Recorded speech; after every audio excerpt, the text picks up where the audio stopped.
Mesdames et messieurs, bonsoir et bienvenue dans l'invité de la rédaction. Il l'avait dit, il l'a fait. Donald Trump a mis ses menaces à exécution et a imposé de 25% donc les droits de douane sur le Canada et le Mexique et 10% pour la Chine. Donald Trump s'en prend donc aux trois principaux partenaires commerciaux des États-Unis, le Canada, le Mexique et la Chine, qui représentent à eux trois plus de 40% des importations du pays. En réaction, le Mexique et le Canada ont annoncé que des droits de douane seraient imposés en représailles sur les produits américains. De son côté, Pékin dit s'opposer à cette décision et promet de répliquer. Pour sa part, l'Union européenne a prévenu dimanche qu'elle ripostera avec fermeté si elle était également ciblée. Cette décision de Donald Trump est perçue comme une manœuvre économique qui s'inscrit dans une stratégie de pression commerciale des États-Unis au risque d'aggraver les tensions internationales. Et on en parle ce soir avec Hicham Mouatadid. Vous êtes analyste en stratégie politique. Bonsoir. Merci beaucoup pour l'invitation. Merci de l'avoir accepté. Alors, on va parler tout d'abord du Canada. Les réactions, 80% des exportations canadiennes sont destinées aux États-Unis. Le PIB du Canada pourrait reculer de 2,6% en 2025, une mesure qui risque donc de mettre, on va dire, en péril un partenariat stratégique historique de longue date entre les deux pays. Oui, je pense quand même que c'est une problématique très forte en fait entre les deux capitales, Ottawa et Washington. Et comme vous l'avez mentionné, quand même, ce sont deux pays qui sont étroitement économiquement vraiment liés et il y aura des impacts néfastes, que ce soit sur le pouvoir d'achat en fait de la population canadienne, mais aussi pour la dynamique économique et financière d'un certain nombre d'entreprises un peu partout dans les provinces et dans les territoires au Canada. Je pense quand même que c'est une décision qui fait mal beaucoup plus au Canada qu'aux États-Unis, malgré que aussi la population américaine va sentir un certain impact en fait économique négatif aussi, parce que les deux économies sont liées et les entreprises en fait des deux pays sont indépendantes. Il y a en fait une interdépendance économique entre les entreprises des deux pays, et donc on va voir quand même une période assez difficile pour la population et pour le monde économique des deux côtés de la frontière. Deux économies interdépendantes. Il y a eu une réaction quand même du Canada qui a fait part de sa riposte avec ses propres tarifs de 25% sur plusieurs produits américains pour un total de 155 milliards de dollars canadiens. Donc il y a un impact, on va dire, dans les deux sens, n'est-ce pas ? Oui, en fait, il y avait des tarifs sur l'acier et l'aluminium sous prétexte de sécurité nationale, et je pense que cette tactique de pression aussi de la part des Canadiens veut en fait faire passer un message à la Maison-Blanche que aussi le Canada en fait a ses moyens de mettre pression sur l'économie américaine, malgré que en fait le Canada quand même garde un discours diplomate, et on l'a vu lors de l'intervention et du discours de Justin Trudeau avant-hier, lorsqu'il s'est adressé directement à la population canadienne, et il voulait rassurer en fait la population canadienne que le gouvernement il est là toujours à côté de la population et surtout du tissu économique et financier du pays, mais aussi il veut adresser quand même un message beaucoup plus diplomate, beaucoup plus rassurant aussi à ses partenaires en fait américains, malgré la position rigide et absolue au niveau économique de la part de la Maison-Blanche. Et les Canadiens quand même gardent espoir à ce que la Maison-Blanche vraiment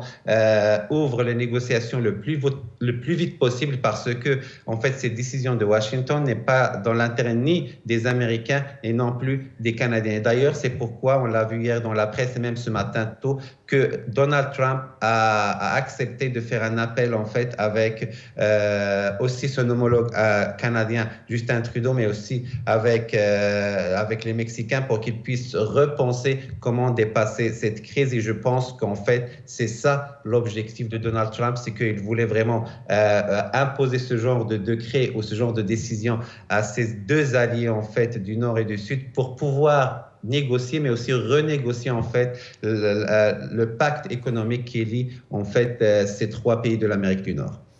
Un ton ferme donc, une pression qui a été exercée par les États-Unis, vous l'avez dit, peut-être pour mieux négocier les accords de libre-échange déjà établis. On va parler maintenant du Mexique qui devrait également être encore plus lourdement impacté que le Canada. On parle de 84% des exportations mexicaines qui sont destinées aux États-Unis. Donc on s'attend à, si la mesure persiste, une inflation, à une baisse de la valeur de la monnaie au niveau national. Donc le risque est gros aujourd'hui pour le Mexique, bien plus important que pour le Canada.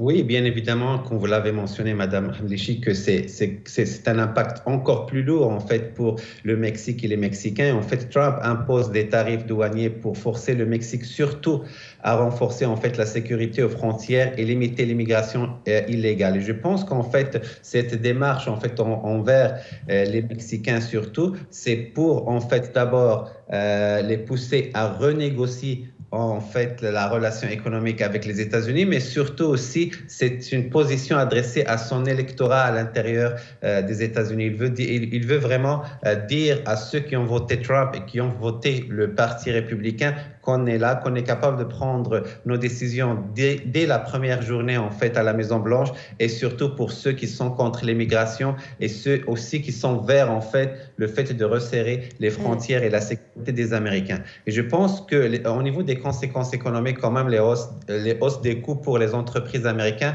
utilisent en fait ils utilisent en fait des pièces manufacturées au Mexique, et aussi ce qu'on appelle un risque de ralentissement économique, comme vous l'avez mentionné pour le Mexique, qui dépend des exportations vers les États-Unis.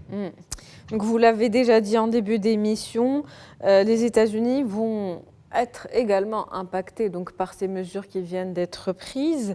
Les États-Unis vont inévitablement, selon les analystes, faire monter les prix chez eux. Est-ce que c'est une stratégie finalement qui est risquée que prend aujourd'hui Donald Trump? Donald Trump qui avait promis de stabiliser les prix au niveau national, de relancer l'économie, et aujourd'hui avec ces mesures et avec ces ripostes, on peut se retrouver dans une situation où les prix en interne vont également être impactés, une nouvelle inflation, le pouvoir d'achat des Américains qui pourrait peut-être se réduire. Donc est-ce qu'on est dans une stratégie un petit peu risquée?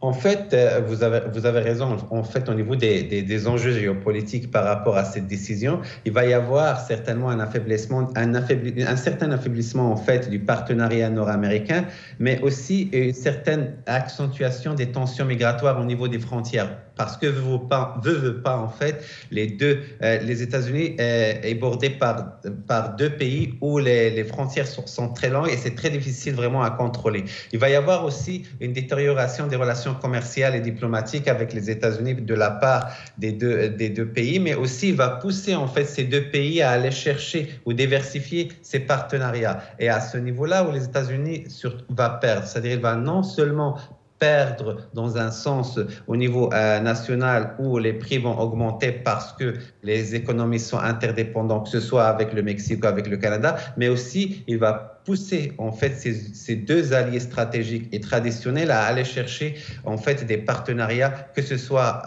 en Amérique du Sud ou bien pour le Canada avec un certain nombre de pays en Asie ou en Europe. Et je pense que cette décision, comme je l'ai dit, Trump s'en sert pas vraiment en fait pour la faire appliquer dans le temps, mais surtout pour provoquer en fait les classes politiques des deux pays afin de s'asseoir sur table, parce qu'il sait très bien en fait que le Canada et le Mexique, ils ne peuvent pas vraiment résister plus longtemps possible. Ils vont chercher d'aller négocier avec la Maison-Blanche. Et d'ailleurs, comme je l'ai mentionné, c'est pour ça en fait Trump a accepté de s'asseoir ou de faire un appel téléphonique plutôt aujourd'hui avec ses homologues au Mexique et au Canada afin de voir comment il pourrait rapidement revenir à la norme et à faire en fait ces interactions économiques et cette interdépendance entre les trois pays vraiment en faveur des trois pays, mais surtout d'aller chercher un peu plus en fait de bénéfices pour Washington. Une stratégie en tout cas risquée, mais pour mieux négocier. Parlons maintenant de la Chine qui, elle, promet ou dit en tout cas vouloir porter plainte au niveau de l'instance, donc l'Organisation mondiale du commerce, pour une imposition unilatérale des droits de douane en violation sérieuse des règles de l'OMC. Quel risque pour les États-Unis par rapport à ça? Je pense en fait qu'au niveau des organisations internationales, on connaît très bien la position de Trump vis-à-vis de ce genre d'organisation internationale. Pour lui, déjà en fait, dans son optique de se retirer d'un maximum d'engagement en fait des États-Unis dans le cadre de sa présence au niveau de ces organisations, mais aussi en fait avec le Mexique, ce qu'il veut, c'est renégocier en fait ses relations au niveau de la partie du Pacifique, parce que en fait pour lui, les entreprises chinoises constituent une menace directe à l'économie américaine, il l'a dit, et aussi c'est une valeur en fait chez les républicains, c'est que pour ceux en fait qui veulent profiter de l'avantage des Américains, ils doivent venir et investir et produire aux États-Unis. Et Trump était clair là-dessus. Si vous voulez vraiment échapper aux droits de douane, tout simplement, venez investir et être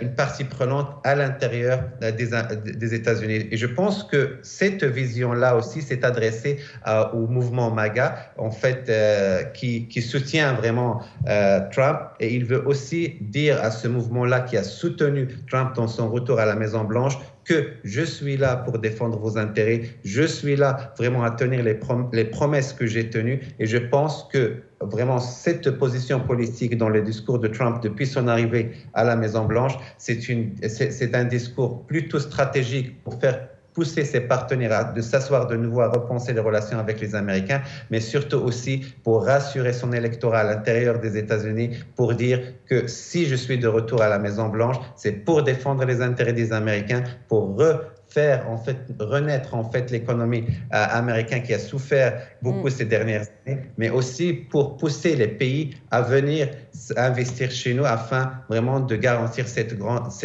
grandeur des Américains, et comme il l'a appelé lui lors de son premier discours, vraiment faire renaître l'âge d'or de l'Amérique encore une fois.